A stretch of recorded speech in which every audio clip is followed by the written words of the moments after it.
All right. Well, welcome here, everybody. Glad to see a good turnout. Before we get started, I will ask Curtis if he would open up in prayer, and then we can get going here. Lord, we thank you for this day. We thank you for safe travels to your word. Lord, as we gather today to explore what Christian education will look like for our children, Lord, we thank you that you've given us all the appetite to explore raising our children in the faith, Lord. And we pray that you help guide this conversation for your glory. In Jesus' name, amen. Amen. Thanks, Curtis.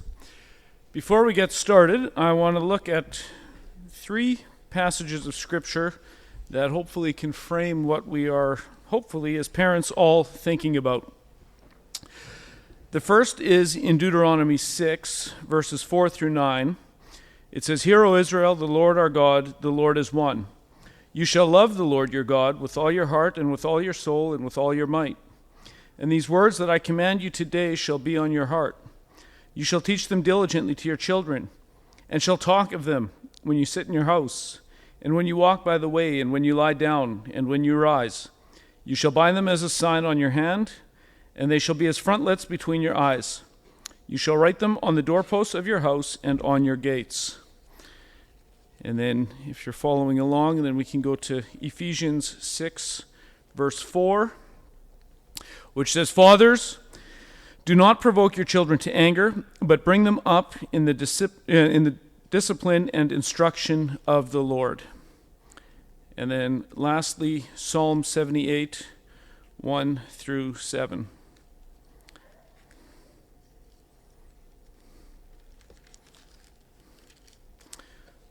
Psalm 78, 1 through 7 says, "Give ear, O my people, to my teaching. Incline your ears to the words of my mouth. I will open my mouth in a parable. I will utter dark sayings from of old, things that we have heard and known, that our fathers have told us. We will not, and the wonders that he has done. He established a testimony in Jacob and appointed a law in Israel, which he commanded our fathers to teach to their children, that the next generation may know them, the children yet unborn, and arise and tell them to their children, so that they should set their hope in God and not forget the works of God, but keep his commandments."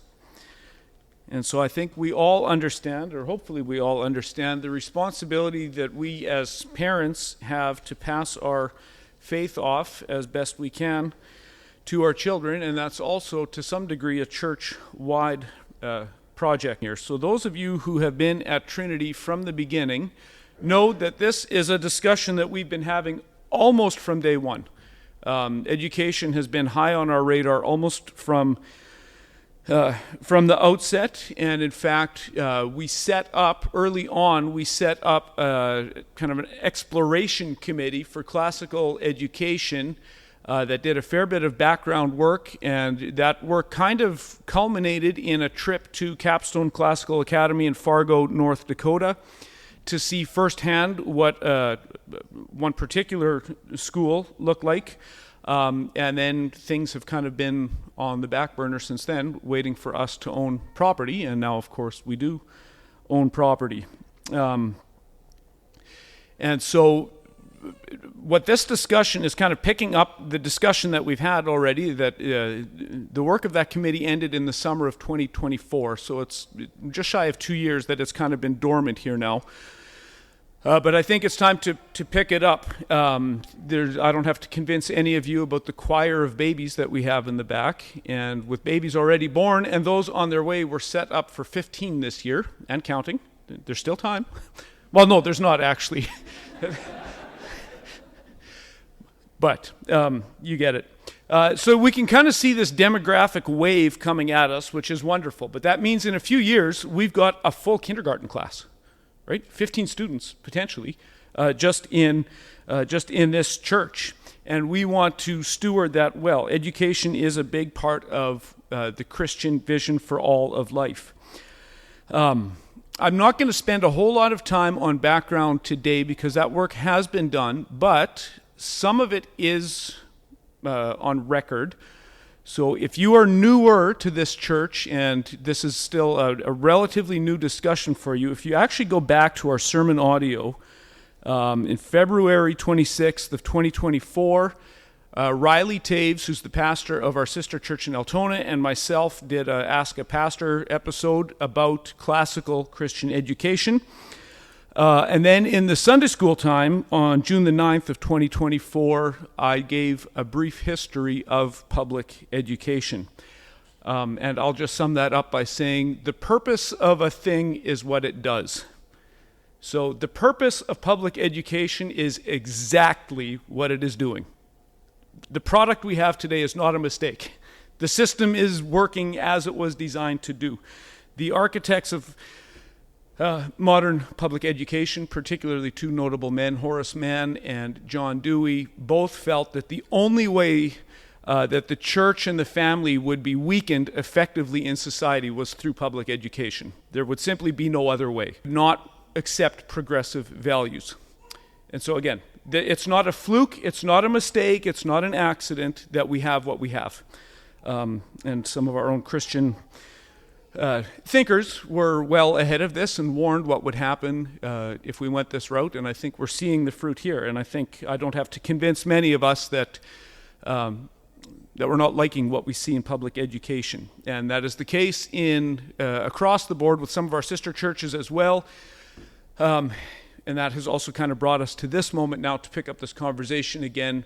There's probably about 5 or maybe 6 churches kind of, this could become, and we're trying to get a vision and a picture here tonight, but this could become a fairly ambitious project, and we want to work together as churches as best we can to keep things as feasible as possible and to be as harmonious among our churches as possible. But the big vision is simply this: we want to keep our kids. Okay? The last 30 years of losing 80% of our kids is not working. And then the only way that the church can maintain itself or grow is through conversionism. And of course, we love conversions and we want to do the evangelistic work. But we don't want new converts to just make up the empty spots that our children left behind. We want to keep our kids and we want to evangelize. So simply put, the last 30 years is not a model of something that is working or that we want to continue on. We want to have a vision as a church that all of Christ for all of life. So the Christian life is not one part of your life. Sunday morning is not one part of your life. What we ideally want to form well-formed children is that the household, the church, and the school are all working together. They're giving the same answers, so that when your child start to make a lot of sense if there's consistency. With that, I think a key value when we are thinking about education is that in the final end, we all need to respect parental authority. Children belong to parents and nobody else. Okay? They don't belong to the community. They certainly do not belong to the state. Children belong to parents. And so at the end of the day, we want to respect parental authority in all the discussions we have. And because we already have a variety of models of education in this church, so we have some children in public school, we have a number of children at the private Christian school in Steinbach, and then we have quite a homeschooling community here as well in different forms. And so as we pick up this conversation, we want to be respectful of parental authority and the parents' rights and their knowledge and their wisdom in making decisions for their own children. So I think we want to keep that spirit here as well, that we're not looking to create a chasm and this is better than that and this is the only right way and no, this is the only right way. That's not the spirit we want whatsoever. We want to respect that parents know their children best, and at the end of the day, children belong to parents and nobody else. And so we want to be respectful of that as this conversation goes on as well. But we do want to actively encourage all of our families to raise their children in the fear and admonition of the Lord. Children's education ought to be Christian. The word in Ephesians is paideia, which just means like a whole environment. A child's whole environment is consistent and it's safe and it's Christ-centered. I'll give a little bit more background on classical education so we know what the definition is here, and then we can pick up the conversation and see where this could go. So when we talk about classical education, what we are talking about is something that's a little bit different than, I'm not picking on anyone, we've sent all of our kids to the private school in Steinbach, and that has certainly been an upgrade from the public system. But what Steinbach Christian School offers is Christian education in one sense, but it's not classical education. And I would not consider it particularly robust Christian education. Classical Christian education is not the Manitoba school curriculum taught by a Christian teacher with chapel twice a week. That's not classical Christian education. The typical educational model that we have is very chorus-based, topic by topic. Everything's kind of segregated off to itself. Here's history, which has nothing to do with math, and of course that has nothing to do with chapel. And so everything is just quite separated in separate silos, and then it's kind of up to the child to put it all together with themselves, and hopefully they see that Christ is at the top of it. Whereas in the classical model of education, what we want to see is that everything is intertwined.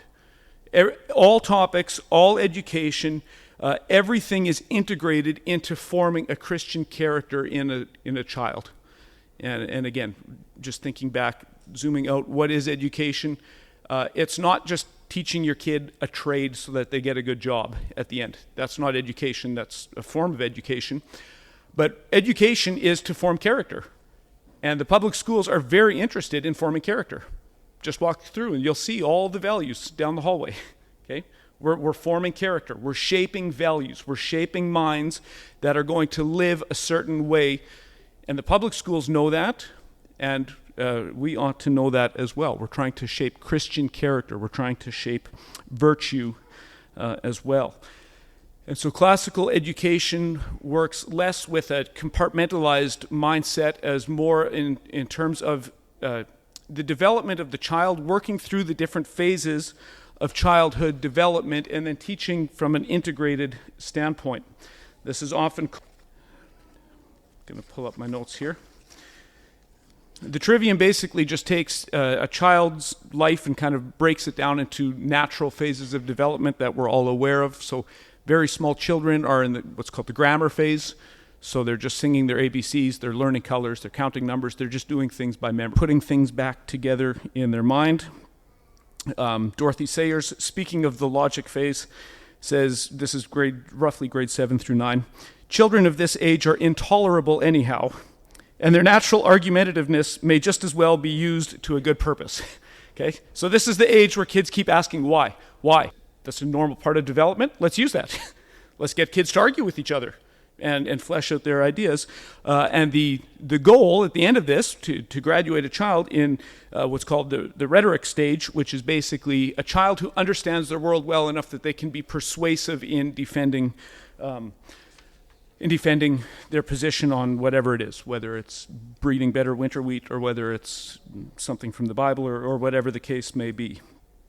But it's geared towards shaping a whole child. And so this classical education is a different way of educating, so it's not so much about the curriculum, it's a different approach to education generally. And again, one of the reasons I think education is important is we are not, or I'm certainly not, interested in Trinity being a great spurt for 30 years. And boy, it was great, and our kids are all going to remember the good old days when Trinity was a church.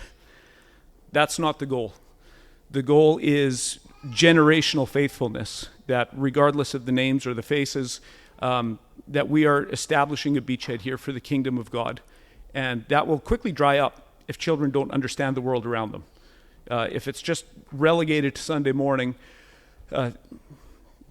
it's gone quickly. So we're trying to form a whole child, however that ends up looking, but certainly the education that children receive at home or in a different school setting is important. So that's the background. Well, I'll maybe leave it there. And again, you can go access those other recordings from back then to give a bit more of the detail of what we've done so far on that. But any discussion to this point, it's going to be pretty much an open floor from here on out. So I'll put a bit of framework around the discussion that we want, or the questions that we want to ask. But any questions on the background of the work that's been done so far, the thinking that has happened so far, any discussion on that? What are those dates again for the sermon? February the 26th of 24. If you go to our sermon audio page, and if you just put in the word education, it'll pull it up. But the dates are February the 26th, 2024, and June the 9th, 2024. Anything else? Okay. Then with that, a number of weeks ago, 5 of us churches, or a representative from 5 of us churches, I was the Trinity rep there, picked up this discussion again, and I think realizing there's an appetite, there's kids on the way. Many of our sister churches are in the same position we're in. They're young, lots of kids, which is great. But now, how are we going to help support our families as they educate these kids? What are the steps we can take to be helpful here? And so kind of initial discussion got going of, well, why don't we put some kind of ideas together, go back to our churches, kind of test the appetite, see what is interesting out there, and then come back together through the summer and start to discuss this so that hopefully the goal at this point is, and again, this is very preliminary, so there's no plan other than we would like to have something in place by the fall of 2027 across all 5 churches, ideally. Whatever that ends up looking like, I don't know. That's what you are here for. So we are wanting to support our families that are committed to home in a different kind of school setup. That's fine. We're not going to twist anyone's arm. There are others that are chomping at the bit and wish this was going 3 years ago already, and it's not. And then I think there are some that are wanting to see, okay, well, what could this look like? And so there's basically kind of 3 different options that I'll lay out this could end up looking like. One would be just a traditional school, where we have 4 days a week or 5 days a week. We are running a church-based school in the classical model. The kids come to school, at 9 o'clock, and they're done at 2 o'clock or whatever it is. 4 days a week, 5 days a week. It's staffed here, and it's kind of like a traditional school other than the way that the education itself is administered. At the other end, you could have a model where there's basically 1 day a week where a specialized educator comes and teaches a specific course that's maybe more specialized, maybe something like Latin or science or something that's a bit more specialized, where all of the families come together 1 day a week, and then they're working through a similar kind of curriculum throughout the week. So it's still run like a school, but each family is the educator of that school, but it's a shared curriculum, so that all the kids are working on the same stuff, and then they're coming together 1 day a week to work on that. So it's running like a school, but the school is at 10 or 20 or 30 different locations most of the days, and then together 2 or 3 days a week of schooling, and the rest is supported by homeschooling curriculum.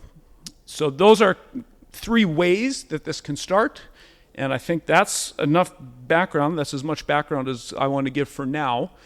But now we want to hear for what the appetite is. With that, I will open up the floor.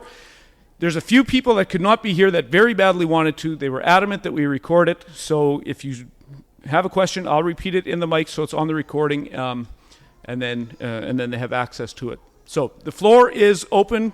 You may ask anything from soup to nuts and all points in between. We want to start getting an idea and get the ball rolling. We don't need to make we can't make any decisions tonight. This is strictly feedback to keep this conversation going. Yannicka. Yannicka is asking what ages would this encompass at the beginning? And that, again, that could look like anything. you could start a K-12 school. That would seem pretty daunting. I think what would make the most logical sense, most likely, would be to start at the youngest grades, either kindergarten or K-3 or something like that, and then move your way up with those kids. Keep adding classes at the bottom, but then follow those first kids up through high school or however that would go. Yeah. Sean?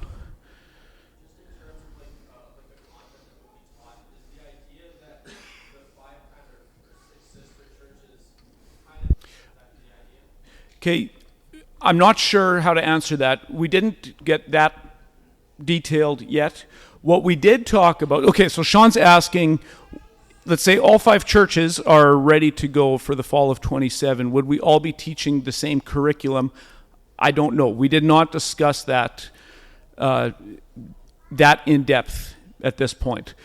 But that there would be kind of a shared classical vision, and that, let's say, if part of the reason that the discussion happened between churches now is, let's say, in the younger years, it's not too hard for parents to volunteer, for mom to teach at home or whatever. But once you start getting into, say we'd offer Latin, or we'd science at a certain level gets complex, would it make sense to share a teacher? And he can be in Niverville on Monday, and he can be in Altona on Tuesday, and he can be in Winnipeg on Wednesday, so that a cost of a specialized kind of teacher gets shared at the outset to make the cost of entry as low as possible. That's kind of the discussion we had. Whether it would be an identical curriculum or similar curriculum, I don't have an answer for that at this point yet. Yeah, Lisa.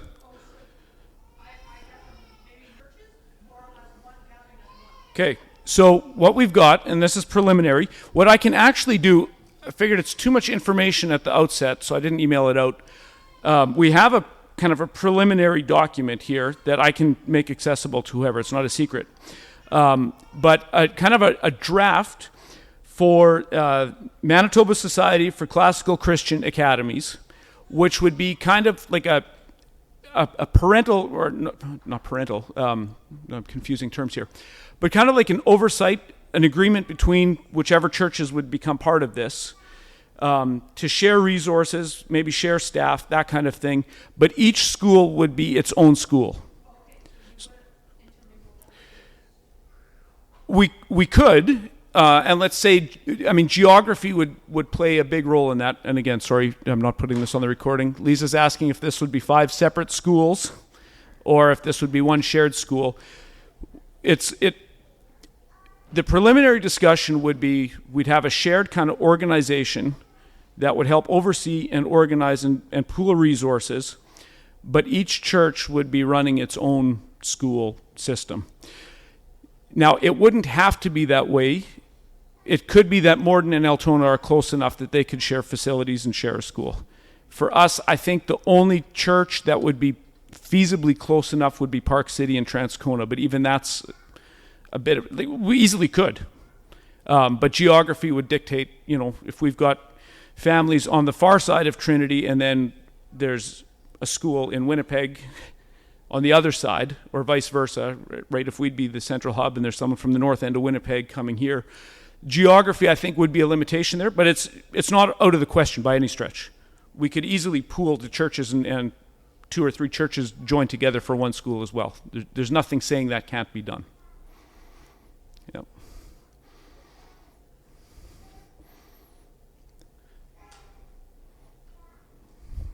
Cara May, and then Alyssa. Even if the school isn't ready to go by, you said fall 2027 or whatever,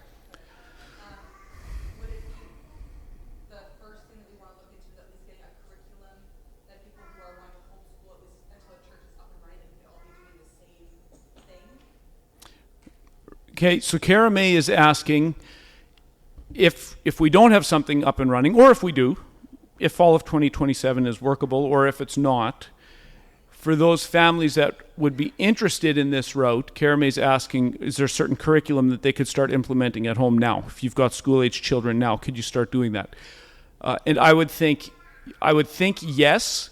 There is homeschool curriculum in the classical vein. The first one that comes to my mind is Classical Conversations. It's a homeschool curriculum, but in the classical kind of vein.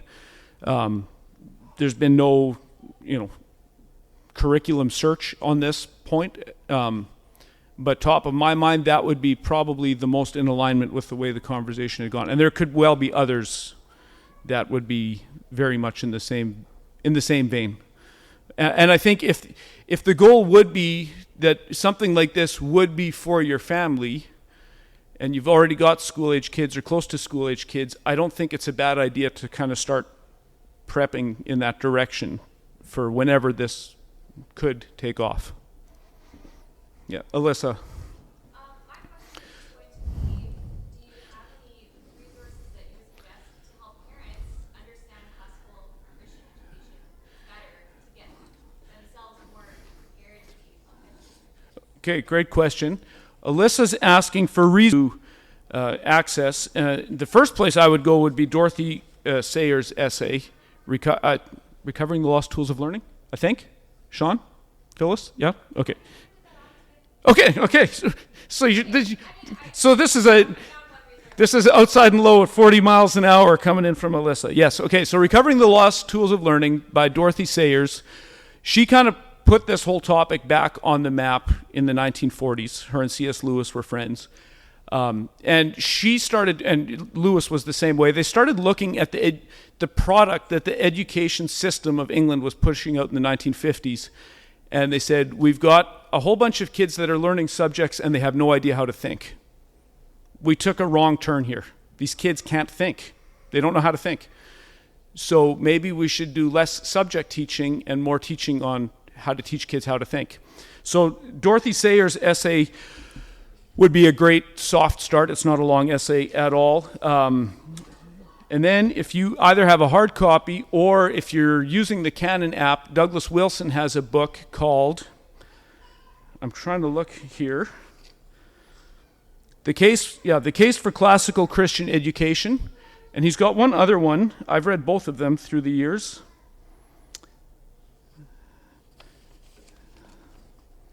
I'll have to dig it up. But for sure, The Case for Classical Christian Education, you can get that as hard copy, and it's also on the Canon app if you prefer an audiobook.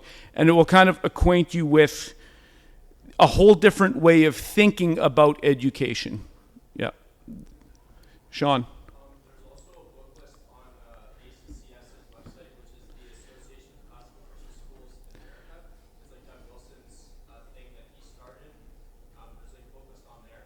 Okay. It goes through cycles. Like you get into your preliminary books, and then you can go to I think there's about 4 tiers, about 5 books a tier, kind of building your knowledge on the topic. For reading. Okay, yeah, so Sean's just mentioning, so kind of the main accrediting body for classical education in North America is the ACCS, the Association for Classical Christian Schools, and they have a suggested reading list on the website, Sean is saying. Okay. Okay, yeah. So that would be another place you could check out. James and then Tim. Okay. Mind by Pete Hegseth and David Goodwin. Okay, so James is suggesting another book. Tim. Can you share with us what you saw when you went down to the academy down south? In Fargo? Okay, so Tim's asking, what did we see when we saw the academy down south? So, if there's a closeted billionaire here, I'm just saying. Okay, what did we see? A lot of positive things. I saw 8-year-old children learning Latin, and it hit me. These children, there's just a little storybook, I think it was 3 Little Pigs, and the teacher was just working in the odd Latin word here and there. Children, can you see cognates of that word in English? And these little imaginations just popped up. And what struck me is, and I think we've seen this as a church, so it's certainly true of our children, people kind of rise to the level that we expect of them. Low expectations breed low expectations. Oh, kids can't learn Latin. Well, not with that attitude, you're right. Kids can learn Latin. Yes, with that attitude, yes they can. And it was a delight for me to see these little kids with high expectations thriving. in that kind of environment. These kids, they came together at lunchtime and they sang a hymn, and there was a Christian poetry recital. I think there was a George Herbert poem, and it was just delightful. And these kids were obedient. And if you ever obviously significant money there, they were meeting in a whole bunch of buildings all throughout Fargo. 20 kids here, 15 kids there, 30 kids there, for a school of, like, I think it was 250 at the time. They were building. And it's an absolutely gorgeous building. I think it was a $45 million building with a fountain in front, and like architecture inspires greatness on the library and mahogany, and the chapel is nicer than any church I've ever seen. Someone has serious resources to make this happen there. And I think the takeaway is, wow, that's awesome. And the other takeaway is, okay, but we've got to be a little more subdued in our expectations of what we can do at this point. But it is, if you're ever in Fargo, it's a very interesting place to see. I think it's delightful to see kids lighting up about reading and about the Christian faith. That model of education is also different, and that would be a discussion to have here too. I'd like some feedback on this. They take kind of a mere Christianity approach at that school. So if you can affirm the Apostles' Creed and the Nicene Creed, you're in. So there's Lutheran kids, there's Presbyterian kids, there's Reformed kids, there's Catholic kids. I think they even let in a few Mormon kids kind of as an exception. Which is how you can have a school of 400 kids in a small city like Fargo. I think the vision here would be to have a tighter constraints doctrinally. I think that would be more fitting, but that's a discussion we can have here too. If this is a mission school for basic Nicene Christianity, or how closely do we want it aligned with the church? Because that would also dictate how big or how small this school may be, right? Lisa? I think also we take into consideration families who are into the homeschool arena already, that going into a classical education is very highly unlikely with older children. Right. And that a Christ-centered education. So yeah, we have to keep that in mind too, that to be able to support families that currently do homeschool, that we keep an open mind that there is Christ-centered education outside of the classical. Yeah, absolutely. So Lisa's just pointing out, especially older kids, to make a shift halfway through their education is a pretty big ask to parents. And there's nothing more to say. There's no qualifiers. Children don't belong to anybody other than their parents. So however this discussion goes, that's just a non-negotiable. Children are best known by their parents. Parents know what will work best for their family, and as a church we need to respect that either way. So however education ends up looking down the road here, there's going to be, I'm assuming, several different models that will continue to happen. It will be important for us as a church and for the health of this church that nobody looks down on a different system of education. There's multiple ways to provide a Christian education. Okay, so we don't need the homeschoolers saying, well, homeschooling is the only biblical option and a traditional school is no good. And we don't need a classical school model saying, well, yeah, but this is the best, this is what everyone has to do, and there's not room for that. We need to be honoring one another and saying we just know our own kids. And even as a dad of 3 kids,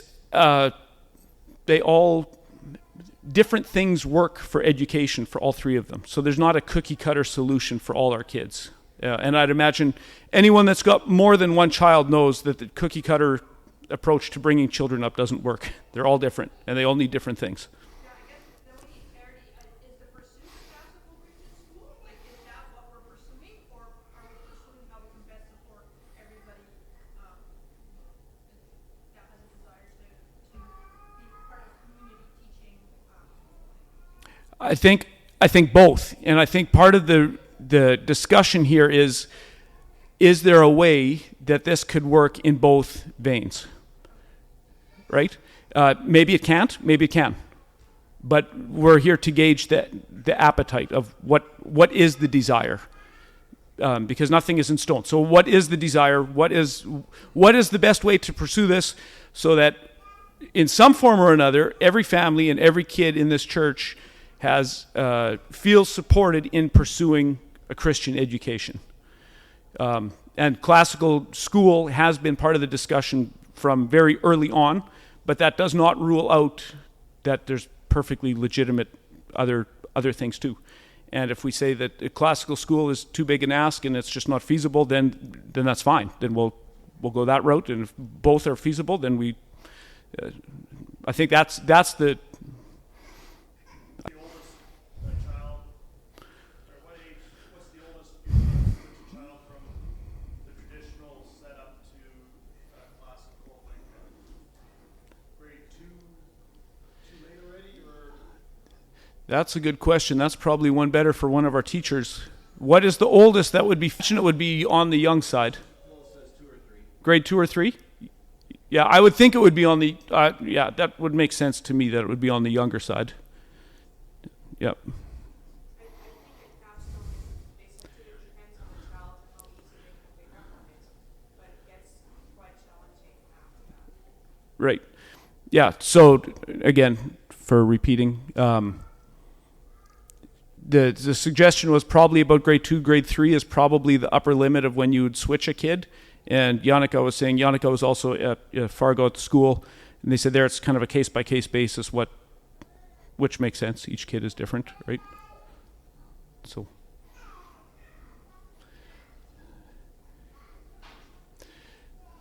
Steve.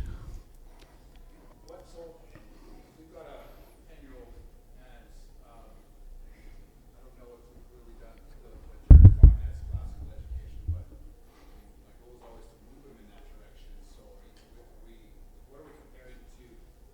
What's the difference between maybe what we're doing versus what a classical would do that makes it difficult? I'm curious about that. Yeah, okay, so Steve's asking, you've already started down the homeschool route with your kids, and they're getting a Christian education. I can only compare, let's say, the way I was educated, public school, you're in history. Now you're in English. Now you're doing this. Now you're doing that. And God was there for none of it, other than the Lord's Prayer at the beginning. But after that, he was out of the picture. Whereas this would be much more integrated, working with the level of development of the child rather than so strictly subject by subject. So it can be a bit more open-ended that way in terms of what is a child interested in.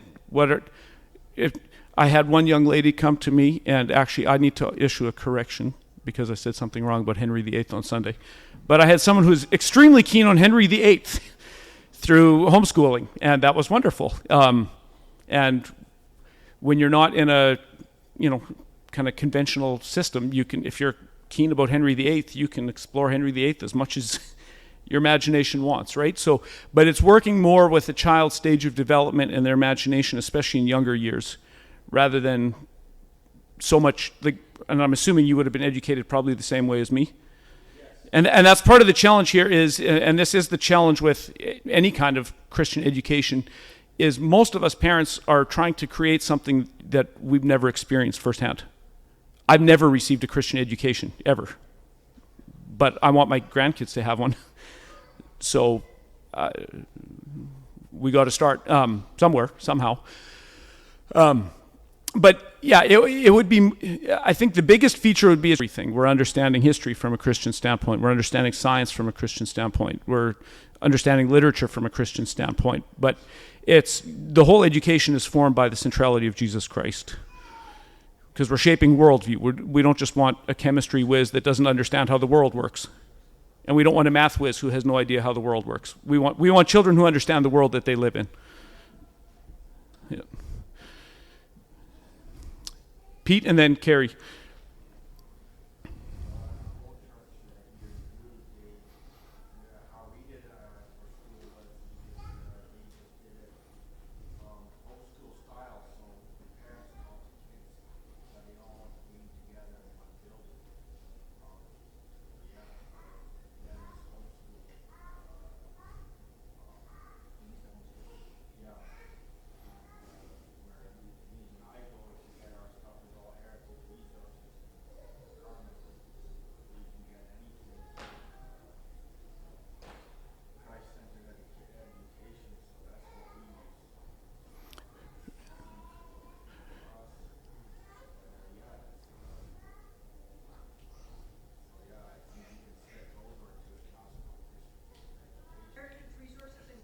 Okay. And Mets, it has a bookstore and also online store with hundreds and thousands of resources for homeschooling. When I go there, I spend a whole day there. And that's the goal for choosing our curriculum for our children too, is very much centered towards the child's interests, but it's all Christ-centered, and that's what's amazing. Right, and I'm assuming that's from one of the Reformed churches in Carmen. That's an offshoot of one of the churches there. Yeah. Okay. So Pete and Lisa are just mentioning Heritage Christian Resources in Carmen. There's a bunch of Canadian Reformed churches there, so I'm guessing there, and lots of resources, Christ-centered education kind of stuff for homeschooling. Be helpful if you want to get, if you want your children to get graduate, credits to graduate, you will steer you in the direction of what you need to get. If you want your child to graduate another way, you will totally tell you all of the things you need. And what's his name? The contact there? Okay, Leonard Bergsma is the contact there, who's quite a helpful resource, like in terms of customizing curriculum for what the kids need for graduating credits and that kind of stuff. Okay, good. Oh, Carrie was first. One of the reasons I found helpful to understand classical education was Susan Weisbauer, or the book called The Well-Trained Mind. And one thing that she explained that helped me to kind of understand where you're going with classical education is like with the kind of like memorization of just like for yes for science and history for English, but then from there you're going around in history. What she explained was 3 times, and maybe she's got more of a certain idea of classical education, but and just with what people wondering in history, and you're getting that at a young age, and you go kind of around it again, it's a bit more broad, and you're getting a bit more facts on the same things you already learned, and then you go like a bit tighter, and like more even like it's you're always going around in history, and you're learning all of the information, but it just gets a bit more like you're always building off of the same information, and it keeps on going. So that's maybe where your children like have a harder time also like getting off like stepping on to the next ladder, you know, but like just making sense. Yep. Just Yep. like it's Yeah. Essentially, you learn all the stuff, like in terms of the integration, you learn all the subjects together as they historically develop, so you can see how the ideas built off each other and how different people contributed. In terms of like, so it'd be more like cyclical. So you learn your baseline, then you expand your knowledge, you get more specific in the details, and then you go around, again, study. It's basically like a timeline of all the subjects integrated together, learning it from when we have first recorded history to now. Right. Yeah. So Sean and Carrie mentioned another book. I actually have it sitting on my shelf by Susan Weisbauer called The Well-Trained Mind.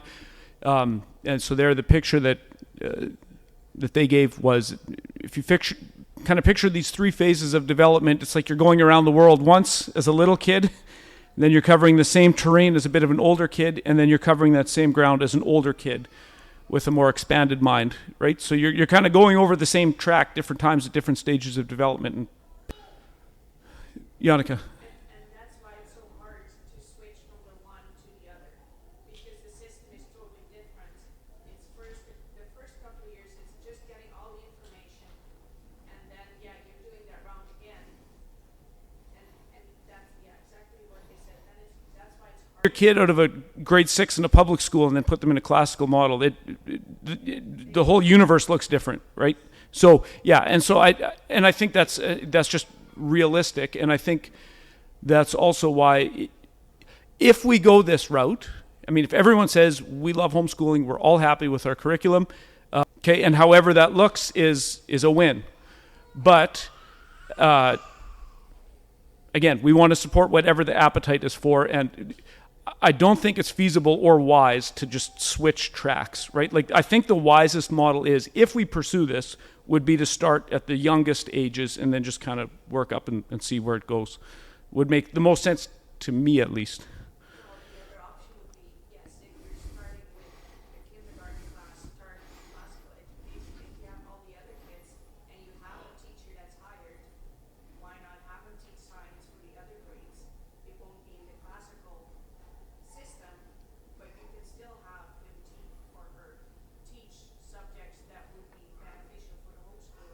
Well, and that's okay. So that's maybe a good bridge to that discussion. So it's already come up, and Yannick was just mentioning too. Like, if you'd start with the kindergarten class, and there is a teacher with an expertise in something like that, and kind of have a focused day with that teacher, or the kids are together anyway.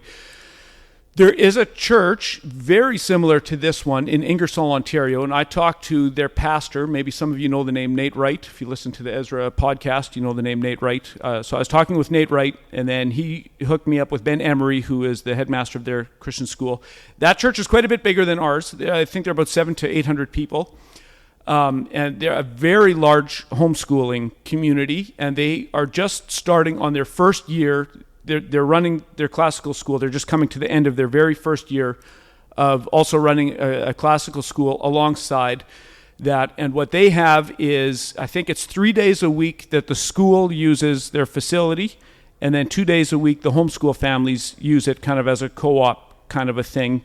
So that's one way that they're trying to support all the families of the church, however they're kind of delivering their education, and sharing some resources with the teacher. Like, for instance, I think they have music together, and they've got gym together, and they've got a couple things together, I think on Thursday, where all the kids of the church are kind of working on something, and then Friday is kind of homeschool co-op, and then Monday, Tuesday, Wednesday, I believe, is like a traditional school kind of thing. So that's one thing that's working here in Canada, in Southern Ontario. There's 100 ways that this could look. There was a hand over there, Sean.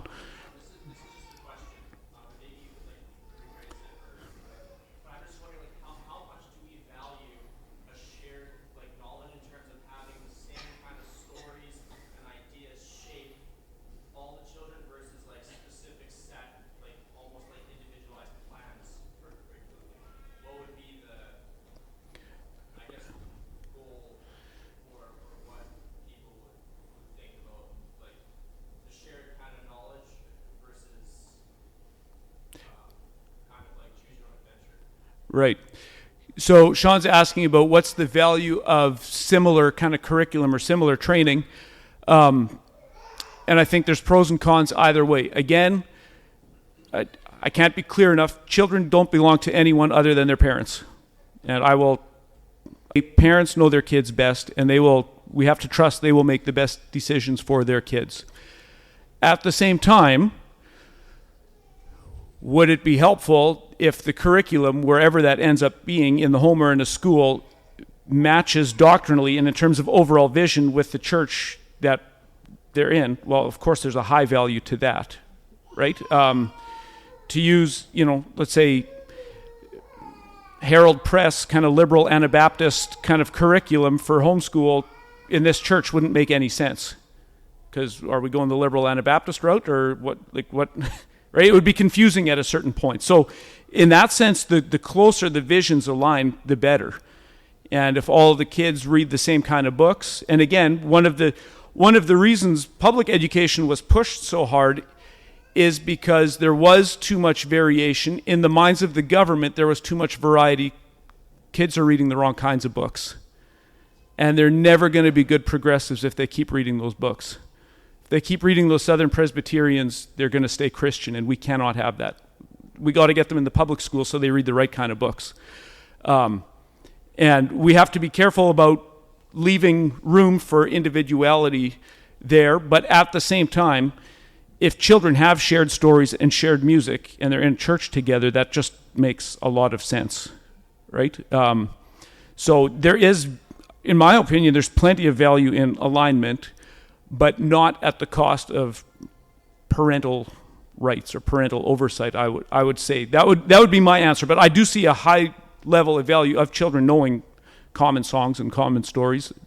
I think that's good, and I think the people that are invested in homeschooling, I would want to trust that they know that I'm picking on Herald Press, but here I go. That Herald Press is not the place you go for homeschool or kind of educational kind of curriculum, right? Like, we'd want to say, if it's from a Reformed church or from Heritage, I would imagine that's pretty closely aligned with what we're doing, maybe with a few minor differences here and there, but it would be in overall alignment with the church. And I think that we'd want to encourage no matter what. Yeah. Lisa. Well, that's the beautiful thing about homeschool co-op is what we're experiencing currently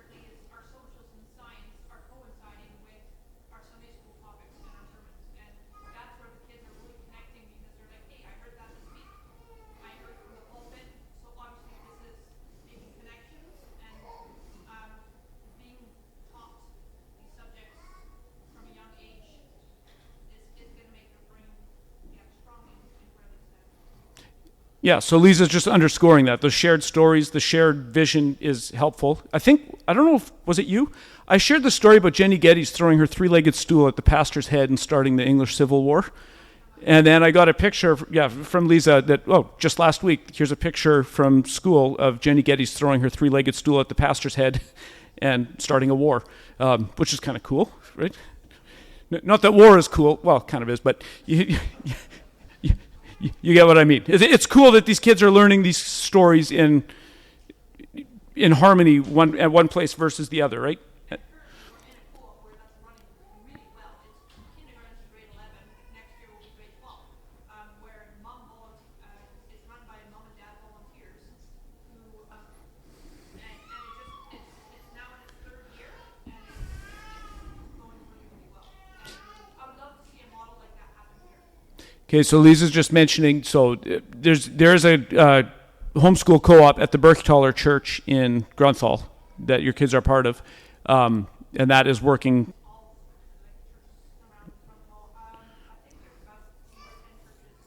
Represented there with kids there. Okay. Yep. Other comments, questions, discussion points? Cara May. You had mentioned talk of the possibility of next fall or 2027 starting. Was there any discussion of what that would look like at all? Is like that big to talk about here? Is that just starting with like kindergartners and just doing once a week? It's everything at this point is very open-ended. We had a discussion. We're agreed that as churches we want to support Christian education as much as we possibly can, however that ends up looking. And if partly that means that that somehow through the church, church building and resources and that kind of stuff gets used to that end, however that looks, it would be nice because, again, pretty much all of our churches are in the same boat roughly as we are. There's tons of kids coming, and we want to have something for them. So it could be that fall of 27 is a pretty aggressive timeline. That could well be, but it's at least to get the conversation going, and that's what this meeting is too. There's no decisions to be made tonight. This is gauging interest, getting the conversation going. What are we thinking of all the pieces here? And what do we go back with to report on? Yeah, Alyssa. So just to clarify, it is on the table that potentially we would look at like building a school. Like, is that something that is like, I know that's super lofty, but is that on your mind? Okay, so Alyssa's asking, is it on our mind that we may build a school? One day, possibly. That's not part of the short-term discussion. That would be a stretch target. That would be swinging for the fence, I think. But if Elon Musk is converted and he wants to become a member of this church, we are not opposed to that. Yeah. Like how you even gauge size, or like the modesty of what you might build, or because it's hard to know how much the church will grow and like where we're at right now in terms of so I was just curious. Right. So Alyssa's mentioning it, and she's right. It's hard to gauge. At our current rate of growth, we got to figure a lot of things out, actually. If it's going to plateau, who knows?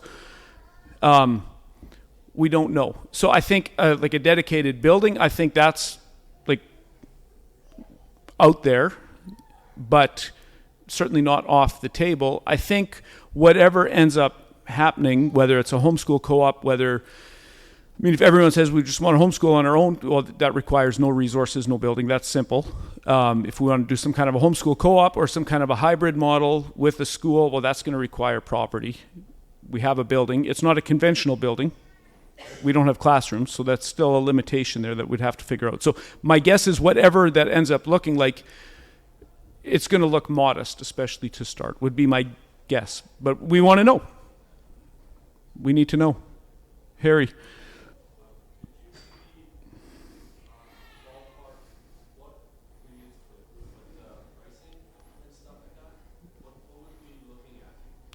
Okay, so Harry's asking about cost, and that's a very practical question. Okay, I'll start with, it cost the province about $15,000 a year to educate one student.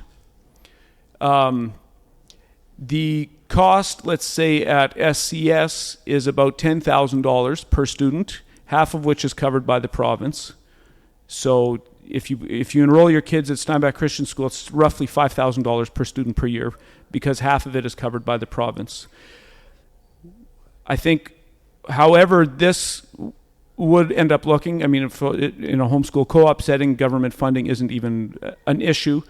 In a more traditional kind of a school setting, government funding could be available, but I think it was very clear at the outset at this meeting, if we go down this route, that's not on the table.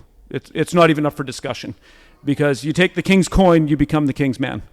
And the whole point of doing this is to not be the king's man. We want a robust Christian education.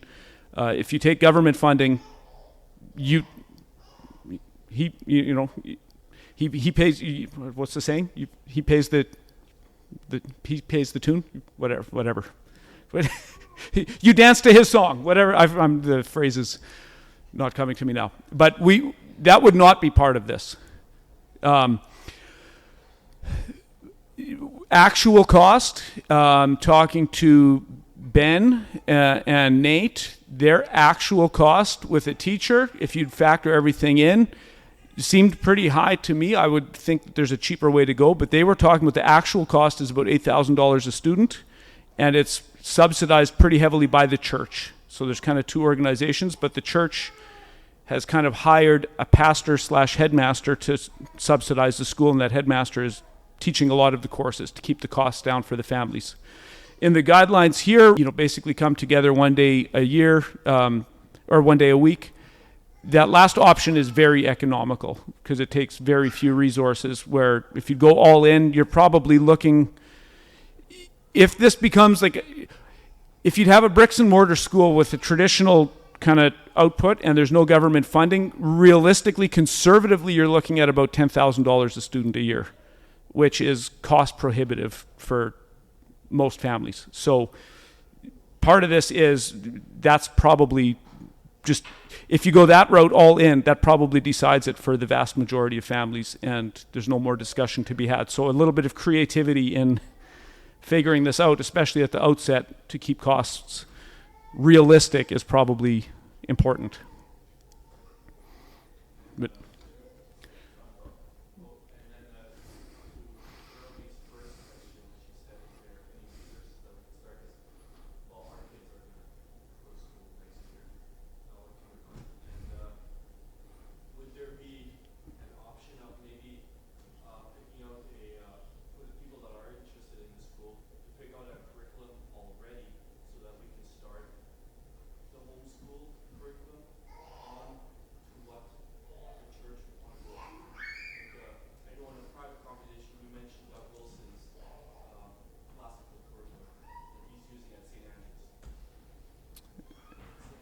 well, St. Andrews is a college.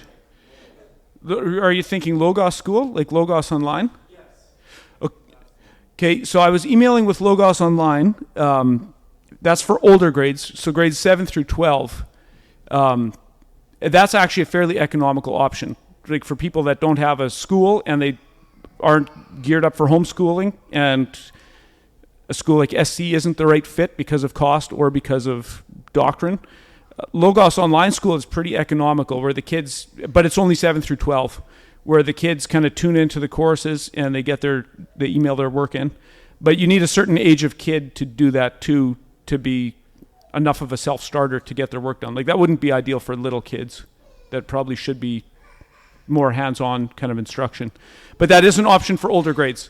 And that's fairly economical. I think that was, don't quote me, it was maybe $2,000 a year or something like that. Don't quote me on that, but it was roughly that. But that's one option for older kids, but it's not available for younger years. Yeah.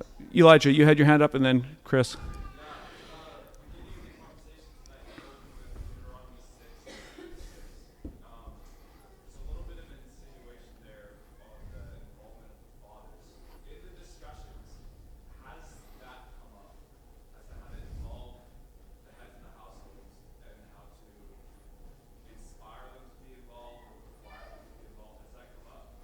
Oh yes, Yeah. Okay. So Elijah's asking a great question. So at the end of the day, whether it's in the Shema in Deuteronomy 6 or whether it's in Ephesians 6, homeschooling is done by mothers, and that's just a bare fact. Like, that's just a necessity because dad's typically working. So is that inconsistent? I'd say it needn't be. Male headship, let's say biblical patriarchy in your home, you are the household code, and you trust her, right? So I think in those cases where mom, in the vast majority of cases, is going to be doing the education, I don't think that's a problem, but that doesn't mean dad's sitting on the couch watching basketball and has no idea what's going on, right? Dad's at work making a living so that this can happen, but he clearly needs to have his fingers on the pulse of what's going on in the home, maybe serving as a resource when he gets home from work or whatever, for some follow-up or supporting what mom's been doing during the day. But the fact that mom does the education doesn't absolve dad that he's responsible for the education, right? And I think that's just how our households run. You're the captain of the ship. You're responsible for everything that happens, but that doesn't mean you're doing everything that happens. You are responsible for everything that happens. And I would just say education is the same thing. Dad's responsible for everything. And if it's a healthy marriage, then mom can be. Takeaway with education is, dad, this isn't an excuse to watch sports and be uninvolved in your children's lives. That's not a healthy household picture at all. Not at all. Chris, you had your hand up? So currently our local option, like SCS, does not support families that have children with intellectual disabilities. So how does that topic fit into kind of that classical education? That's a good question. I'm not sure I'd have a great answer for that. So Chris is asking about kids with intellectual disabilities or that require additional supports and that kind of stuff. That does take a fair bit of resources, right? So what? I don't have a good answer for that. I really can't say. Apart from, in a case like that, there'd probably have to be someone, either a parent or someone trustworthy, to work alongside that child pretty closely. That it wouldn't become like a huge cost thing, but someone that can kind of mentor and help. But beyond that, I don't have a very good answer for you on that. I'm sorry. That hasn't come up in the discussion so far. But it's certainly a live issue. Yep. Lisa. Classical education is more geared towards those who have unique gifts or intellectual disabilities, because it allows the room for them to explore in different areas rather than a rigid curriculum having to be taught a certain way, having to be done a certain way. Right. Yeah. So Lisa's just saying again, with non-conventional kind of approach, like a non-traditional approach to education, you can maybe easier integrate kids with kind of niche interests or specific challenges or whatever, kind of a bit more self-guided kind of thing. Right. Yeah. There was a hand here, I think. No? Okay. Anyone else? Steve. What is the method of gauging interest? Raising hands here? Is there an email? Some sort of poll? Well, I think we want to kind of focus this discussion here. We're starting at the wide end of the funnel and kind of move it in to see what people would be interested in. And maybe a straw poll is the best way to. It's just been private conversations, and again, some private conversations are, we love homeschooling. I don't see that changing. Great. Some conversations are, why didn't we have a classical school 2 years ago? Let's go. Great. And then some are in between. So we're trying to accommodate and factor all of that in, because we're picking up a conversation that's been almost completely dormant for 2 years. Been very dormant. Yep. Margaret.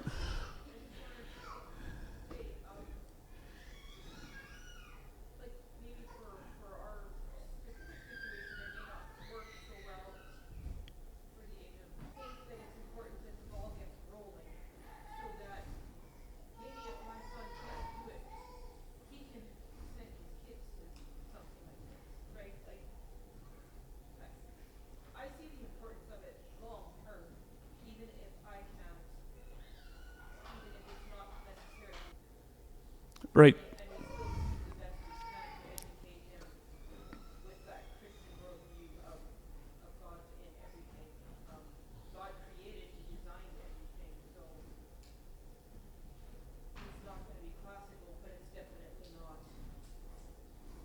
It's not pagan. Yeah. Yeah.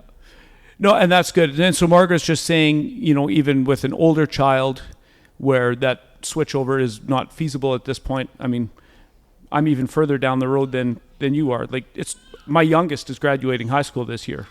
Like, the ship has sailed for me. I wish we would have had something like this when our kids were little. We didn't. Okay, well, then maybe there's something there for my grandkids, right? So I think we all have to be forward thinking enough is to not just get trapped in where are we today. That's a sure way to make sure we don't push ahead is, well, here's the conditions on the ground that can't possibly change, so let's not bother putting the work into it. And again, to move it out wider, look at what's happened just with the life of this church. Just because you just start and you just do the next thing, and you do the next thing. It's pretty humble beginnings. 40 people in a machine shed. That's pretty humble, right? So who knows? And maybe this goes nowhere, and maybe it does. But I don't think we need to, I think you're right in seeing the vision needs to be bigger than where are we right now today is what could this be? And Zechariah says, don't despise the day of small beginnings. Just take a modest step.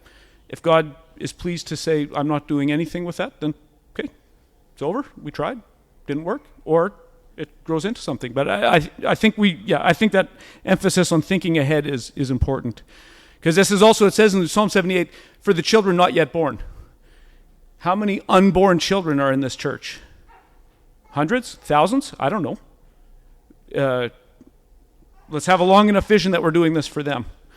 You all know me well enough to know I don't think the world is coming to an end in the next 25 years. So let's make a 500-year plan for education. Yep.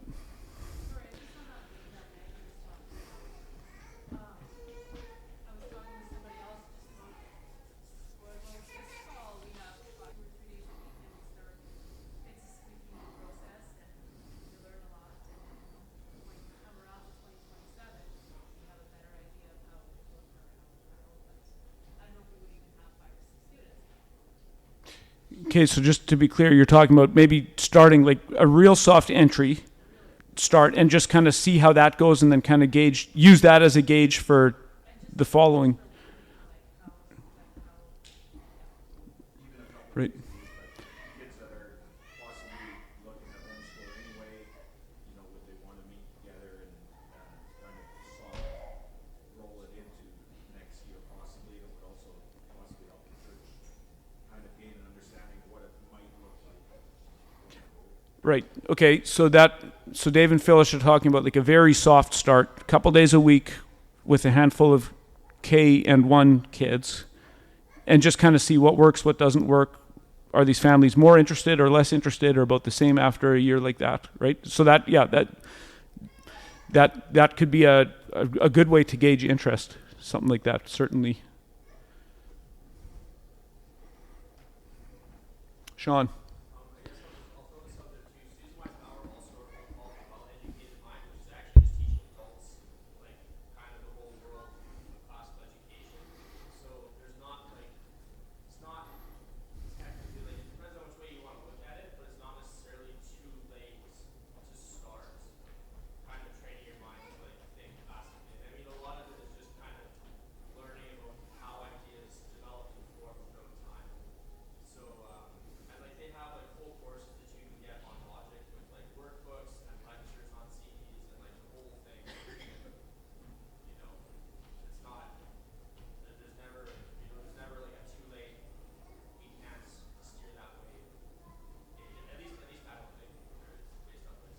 Right. So Sean is just mentioning too that Susan Wise Bauer, some of her resources are for parents to retrain the parents for the adult mind. Right.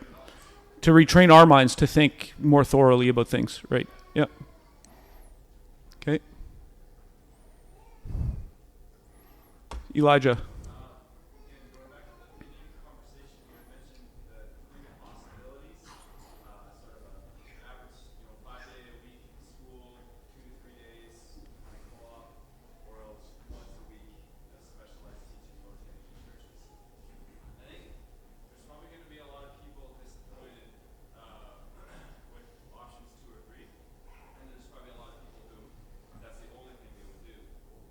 For those disappointed with not having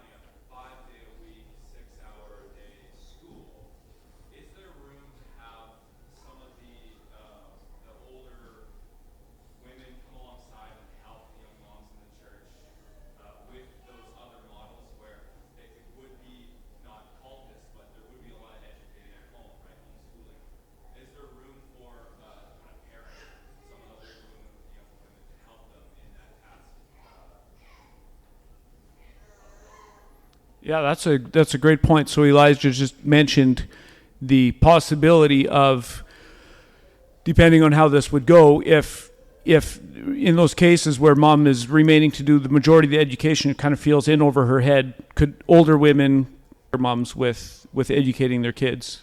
And I think that's a great idea. Yeah, I think something like that could be a very good and healthy, organic kind of approach to church discipleship and church life. Yeah.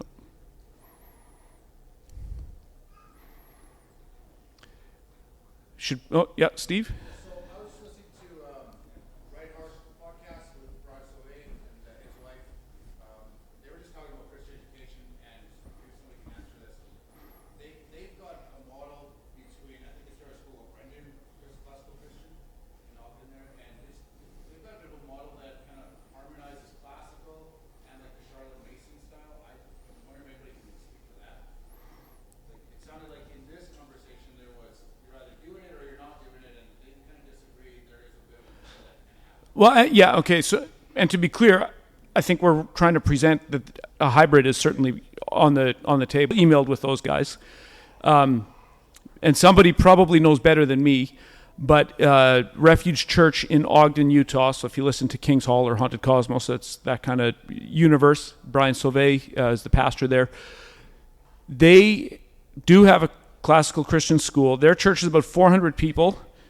Lots of homeschoolers, and there's about 40 kids, I think, in the academy, 60 kids maybe, in the St. Brendan's Academy. They have figured out a way to make that free for those families, which is really cool, but they police tithing very, very hard in their church, which is an option. I can imagine some people will be more happy about tithing being policed than other people will, but that is one way that they made that work. But does somebody know better at St. Brendan's what they're doing in terms of curriculum? I don't listen to Bright Hearth. I do listen to King's Hall. And I've emailed a bit with Eric Kahn and a few other guys there. So I don't have a good answer for how does someone know? No? I can email with Eric some more. My understanding it is more classical.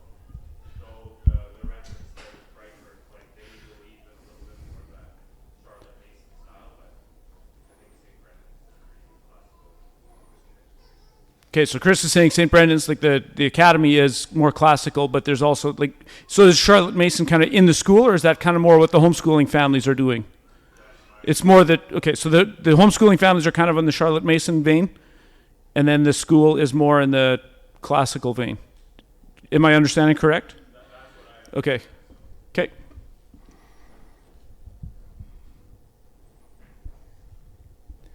Lisa and then Sean.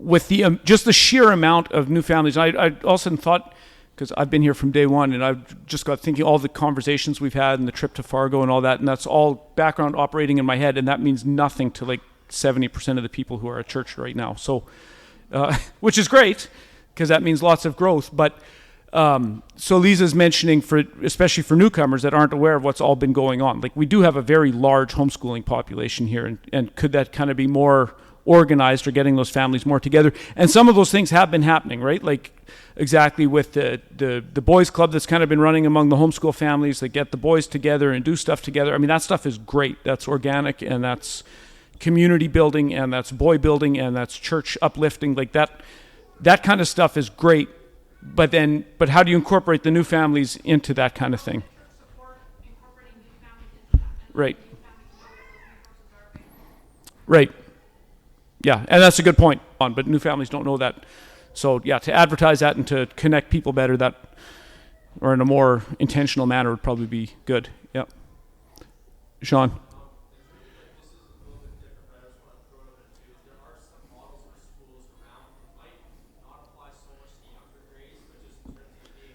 a week, and on the fifth day, the students have a job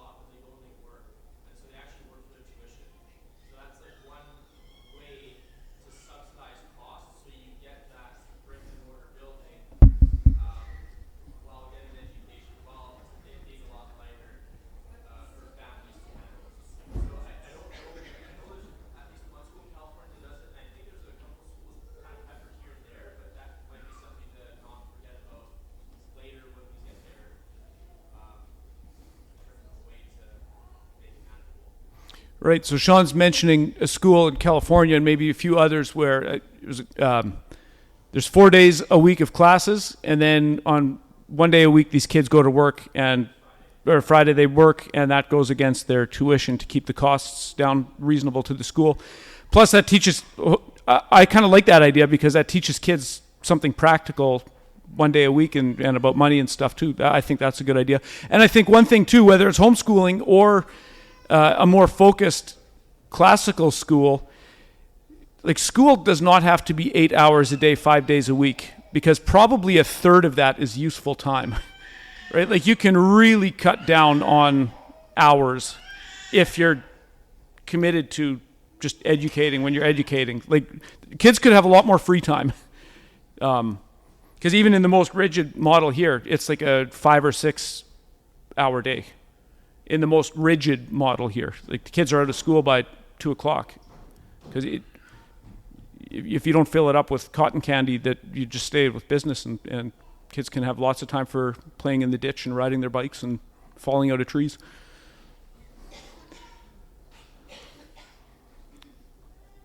Okay, we should kind of, I don't know what the best way to do this is, if it's maybe best to kind of get private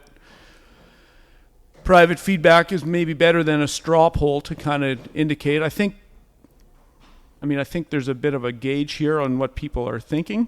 What is the best next step here?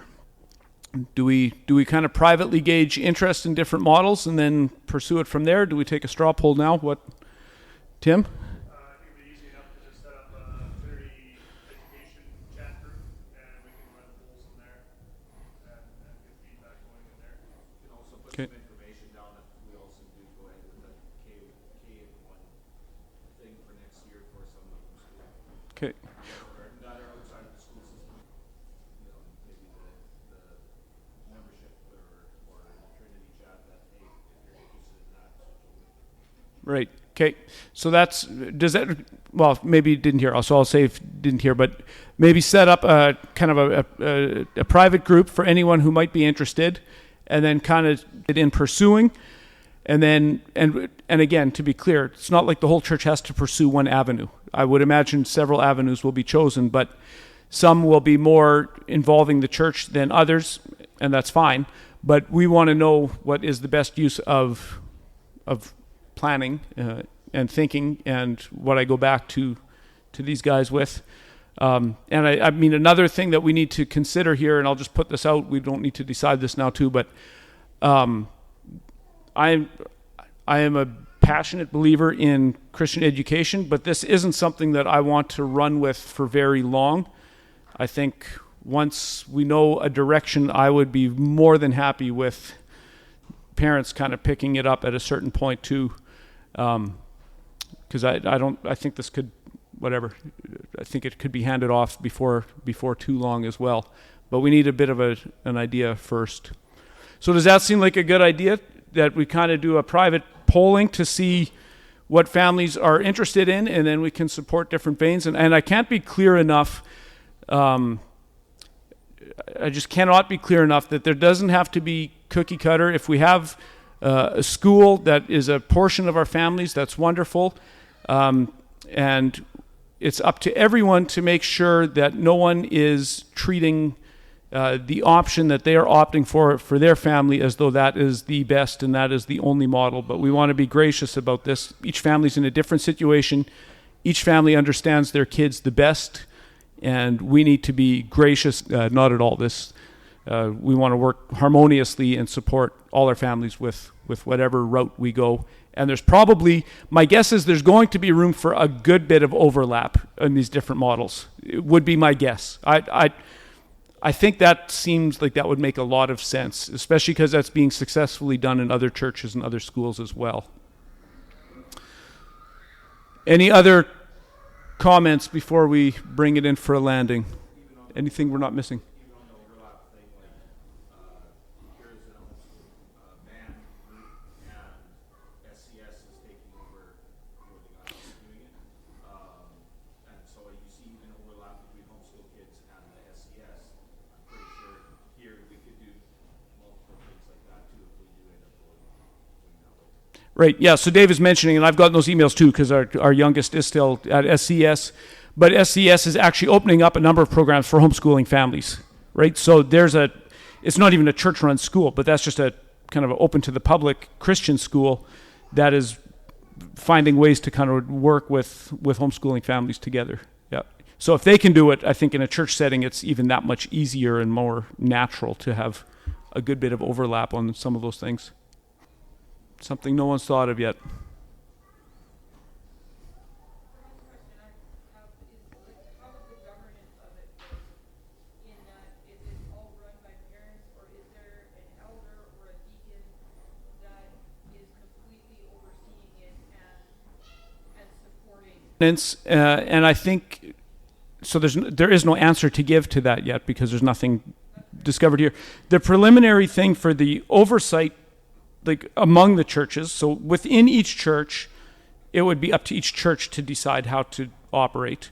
But over and above that, kind of the oversight model, the initial discussion was the majority of that committee should be elders from among the churches, just to ensure doctrinal consistency and integrity, and then with a critical mass of parents as well that have a say from the parental side. But that one would be more that there's always a majority of church elders on there, just to prevent drift as much as possible. But then at a local church level, that too soon to say.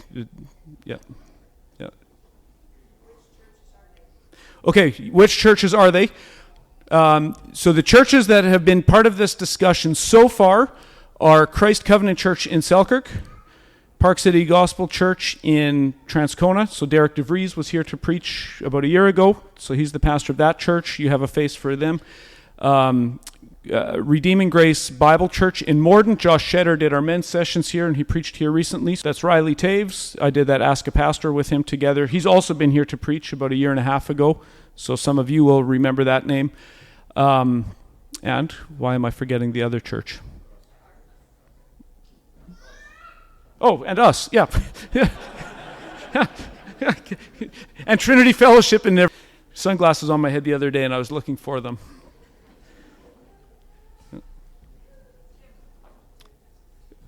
I don't know if this is getting too much into the weeds planning-wise, and maybe Phyllis can answer this question.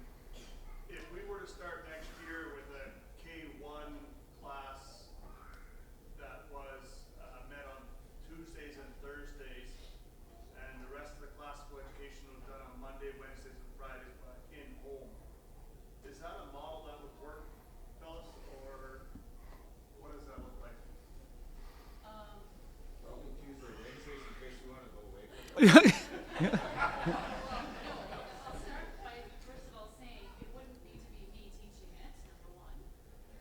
Number two, I like the Monday, Wednesday, Friday model here, and the Tuesday, Thursday at home. And 3 days is just a little, gives you more consistency. And then the third point I would see is that each of those 5 or 6 students, those guinea pigs that we start with, would need to be registered themselves as a homeschool student, and then just be outsourcing to a teacher for some of the subjects or whatever, however you want to pick that up, because we wouldn't have time to go through the province to become a non-funded independent school before September. Right. So again, for the sake of the recording, you guys know who you are that are making me do this. Yeah. I'm about to use names, but I won't. So Tim just asked about if we have a few guinea pig kids, and I love the way that that's framed, so that the parents are really eager to get their kids to be the guinea pig. But we need some test subjects. If a couple days a week could be kind of in a more traditional system, and then the rest of the time gets done at home, like a homeschool type of thing. And Phyllis had suggested something like that would be possible, but 3 days in a traditional setting and 2 days at home might be more suitable in Phyllis's mind, just because of the consistency of the scheduling and stuff. Am I understanding that correctly? Okay. And And Phyllis said it doesn't have to be her, but it could. And also that they would still have to be the parent. Okay, yes.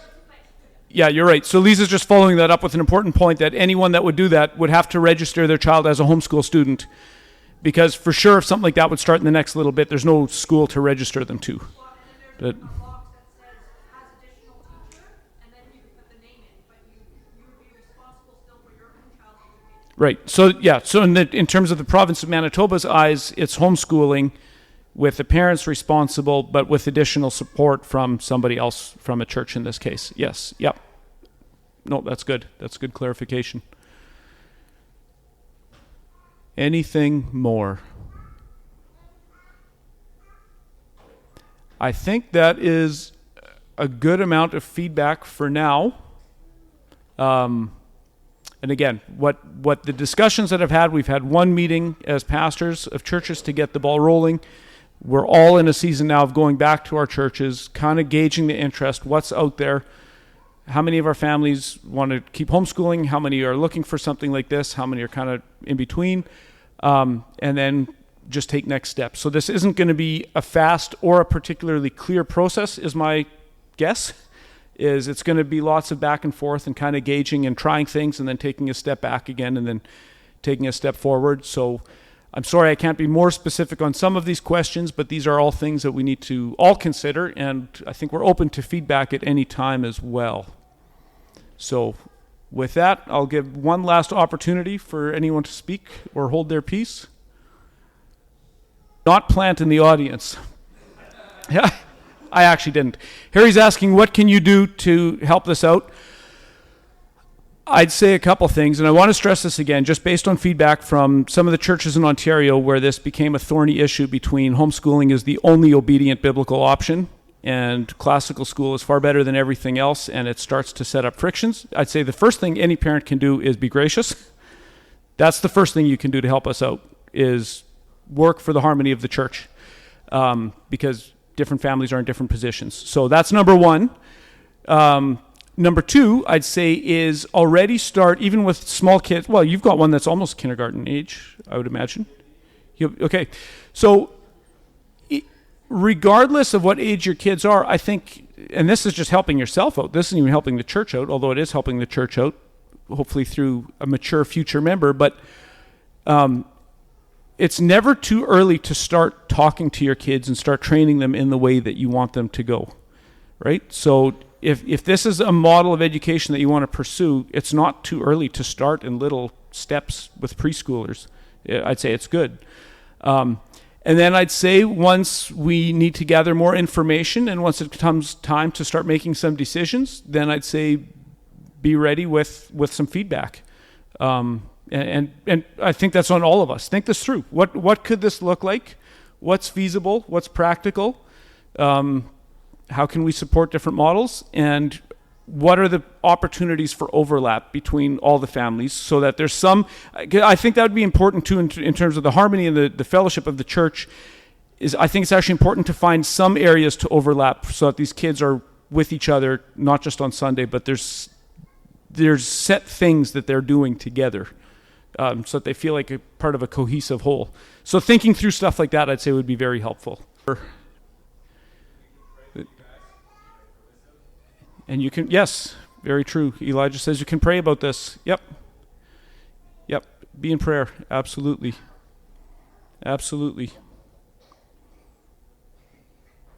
Okay, then let's bring it in for a landing. And I don't keep anyone up all night either. There is coffee? Oh, wonderful. Okay, there's coffee. So why don't we close in prayer? Edwin, would I be able to ask you to close in prayer?